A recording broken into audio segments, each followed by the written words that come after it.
নমস্কার, আমি দোলা বলছি। ইয়াম্মি মাম্মিস কিচেনে আপনাদের সবাইকে স্বাগত। আজ আমি আপনাদের তৈরি করে দেখাবো গোবিন্দভোগ চাল দিয়ে থোর। এটা খেতে কিন্তু খুব ভালো লাগে। এটা ভাত, রুটি যে কোনো কিছুর সঙ্গেই কিন্তু আপনারা খেতে পারেন। চলুন তাহলে শুরু করে দিই গোবিন্দভোগ চাল দিয়ে থোরের রেসিপি। গোবিন্দভোগ চাল দিয়ে থোর করার জন্য আমি এখানে থোর কেটে নিয়েছি ঠিক এইভাবে পাতলা পাতলা করে। আমি এর আগের ভিডিওতেও দেখিয়েছি কিভাবে থোর কাটতে হয়। এবার আমি এই থোরের মধ্যে দিয়ে দেব 1 টিস্পুন নুন। এইভাবে আমি নুনটা দিয়ে দিলাম। নুন দিয়ে আমি থোরটাকে ভালো মতন মাখিয়ে নেব, এইভাবে যাতে সব থোরের গায়ে নুনটা লাগে সেই মতন করে আমি মেখে নেব। এইভাবে মেখে আমি 30 থেকে 45 মিনিট এটা নুন দিয়ে মাখিয়ে রেখে দেব। এভাবে গোবিন্দভোগ চাল দিয়ে যে থোর করার জন্য থোরটা কেটে আমি নুন মাখিয়ে রেখেছিলাম, প্রায় 30-35 মিনিট হয়ে গেছে আমি নুন মাখিয়ে রেখেছি। এবার আমি এই থোরগুলোকে ভালো মতন হাত দিয়ে কচলে নেব।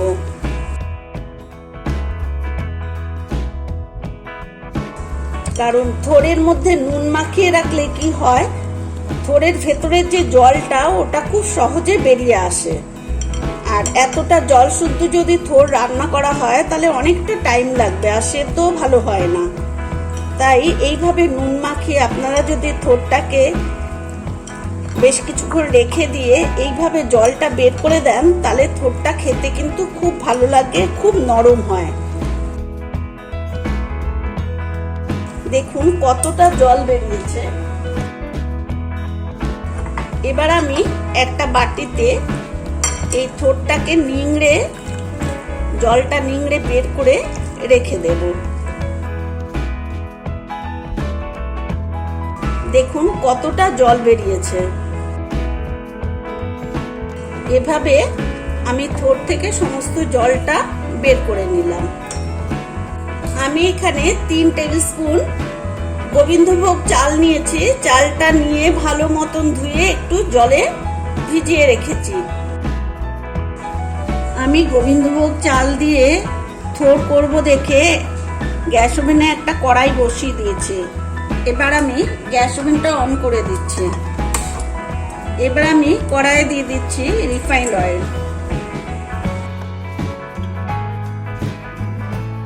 তেলটা গরম হওয়া অবধি অপেক্ষা করব। তেলটা বেশ ভালো গরম হয়ে গেছে। এবার আমি তেলটা চারিদিকে গ্রিস করে দিচ্ছি। প্রথমে আমি আলু ভেজে নেব। আলুগুলোকে আমি ঠিক এইভাবে চৌকো চৌকো করে টুকরো করে নিয়েছি। এবার আমি এখানে দিয়ে দিচ্ছি আলু। আমি এখানে মাঝারি সাইজের একটা আলু নিয়েছি। আমি সামান্য পরিমাণ নুন দিয়ে দিলাম। এবার দিয়ে দিচ্ছি সামান্য পরিমাণ হলুদ। আলুগুলোকে আমি গোল্ডেন ব্রাউন করে ভেজে নেব।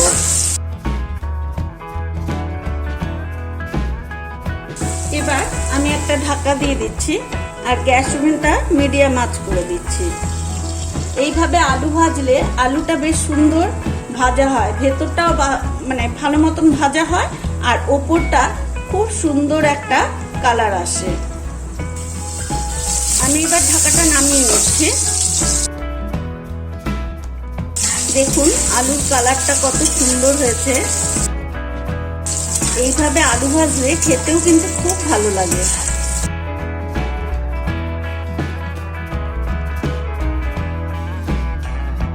আমি কিন্তু গ্যাস ওভেনটা মিডিয়াম আঁচেই রেখেছি।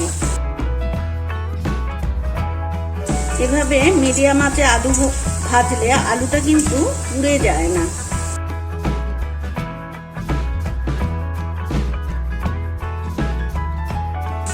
আলুগুলো খুব সুন্দর ভাজা হয়ে গেছে। এবার আমি আলুগুলো নামিয়ে নিচ্ছি। এবার আমি এই আলু ভাজার তেলে আর একটু তেল অ্যাড করছি। এবার আমি এখানে দিয়ে দিচ্ছি এলাচ, দারচিনি, লবঙ্গ।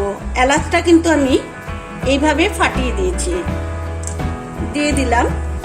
দেওয়ার পর এবার আমি দিয়ে দিচ্ছি হাফ টিস্পুন জিরে আর মৌরি। এবার দিয়ে দেব একটা তেজপাতা।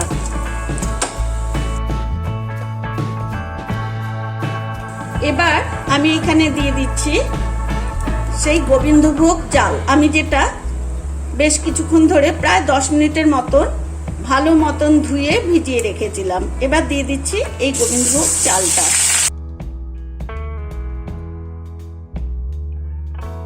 এই সময় আমি গ্যাস ওভেনটা একদম লো করে দিচ্ছি, কারণ এবার আমি মশলাগুলো দেব। আমি এখানে হাফ টেবিল স্পুন আদা বাটা দিয়ে দিলাম। মশলা দেওয়ার সময় যদি আগুনটা বাড়ানো থাকে তাতে কি হয়, মশলাগুলো পুড়ে যাওয়ার চান্স থাকে। এবার আমি এখানে দিয়ে দিচ্ছি 1 টিস্পুন জিরের গুঁড়ো। জিরের গুঁড়োটা দিয়েও আমি একটু নাড়াচাড়া করে নেব। হাফ টিস্পুন হলুদ গুঁড়ো।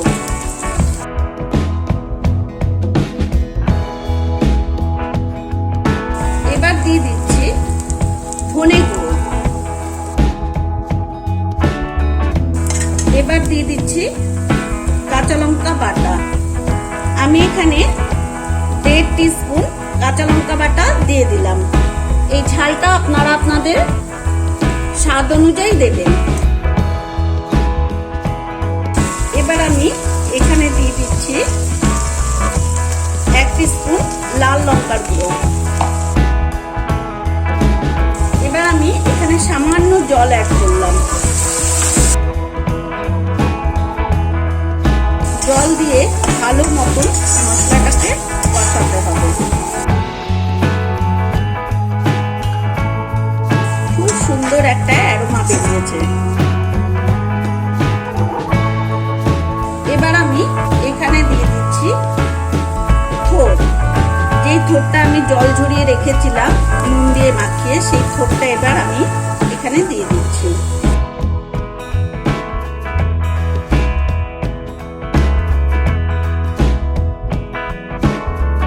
এবার আমি দিয়ে দিচ্ছি হাফ টিস্পুন নুন।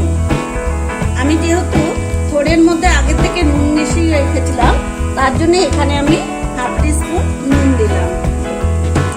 আর দিয়ে দিচ্ছি 1 টিস্পুন 1.5 টিস্পুন চিনি। আমার গ্যাস ওভেনের আঁচটা কিন্তু একদম লোতে করা আছে।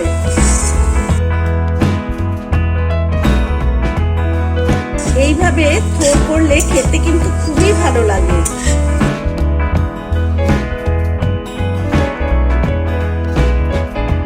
নিরামিষ দিনে তো এই থোরের এইভাবে রান্না করলে খুবই ভালো হয়।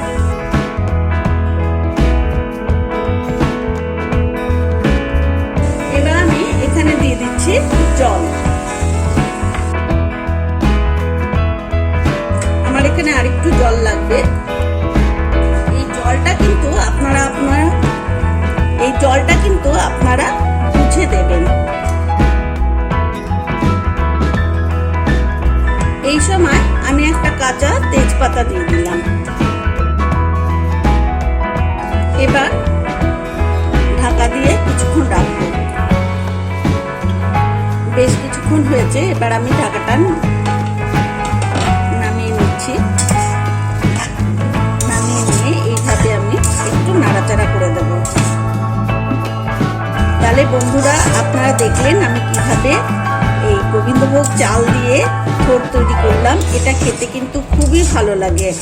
আপনারাও এটা বাড়িতে ট্রাই করুন, আর কেমন হয়েছে অতি অবশ্যই জানাবেন। আমার এই রেসিপিটা যদি ভালো লেগে থাকে তাহলে লাইক, শেয়ার এবং কমেন্ট করবেন। আর যারা এখনো আমার চ্যানেলটা সাবস্ক্রাইব করেননি, প্লিজ তারা সাবস্ক্রাইব করবেন আর পাশে থাকা বেল আইকনটা ক্লিক করতে কিন্তু একদম ভুলবেন না। তাহলে আমি আগামী দিনে যেসব নতুন নতুন রেসিপি দেব আপনাদের কাছে খুব সহজেই পৌঁছে যাবে। এইভাবে বেশ কিছুক্ষণ আবার ভালো মতন নাড়াচাড়া করে আমি আবার ঢাকাটা দিয়ে রাখবো। আমার গ্যাস ওভেনের আঁচটা কিন্তু একদম লোতে আছে। বেশ কিছুক্ষণ হয়ে গেছে,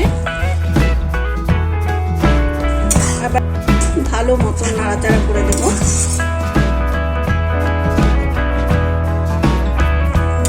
এখনো কিছুটা সিদ্ধ হওয়া বাকি। এবার আমি এখানে দিয়ে দেব ভেজে রাখা আলুগুলো। এইভাবে আলুটা দিয়ে আমি ভালো মতো নাড়াচাড়া করে নেব। আবারও আমি ঢাকাটা দিয়ে দিচ্ছি। বেশ কিছুক্ষণ হয়ে গেছে। এই রান্নাটা কিন্তু সবসময় লো মিডিয়ামে লো আঁচে করতে হয়, কারণ যেহেতু থোরটা আছে, থোরটা সেদ্ধ হতে একটু সময় লাগে। তাই আমি সম্পূর্ণ রান্না কিন্তু মিডিয়াম আর লোতেই করলাম। এবার আমি গ্যাস ওভেনটা অফ করে দিচ্ছি আর ঢাকাটা দিয়ে রাখছি 2 মিনিট স্ট্যান্ডিং টাইমের জন্য। 2 মিনিট হয়ে গেছে, এবার আমি ঢাকাটা নামিয়ে নিচ্ছি। তাহলে বন্ধুরা, আপনারাও কিন্তু এটা ট্রাই করুন আর কেমন হয়েছে অতি অবশ্যই জানাবেন। সম্পূর্ণ ভিডিও দেখার জন্য অনেক অনেক ধন্যবাদ।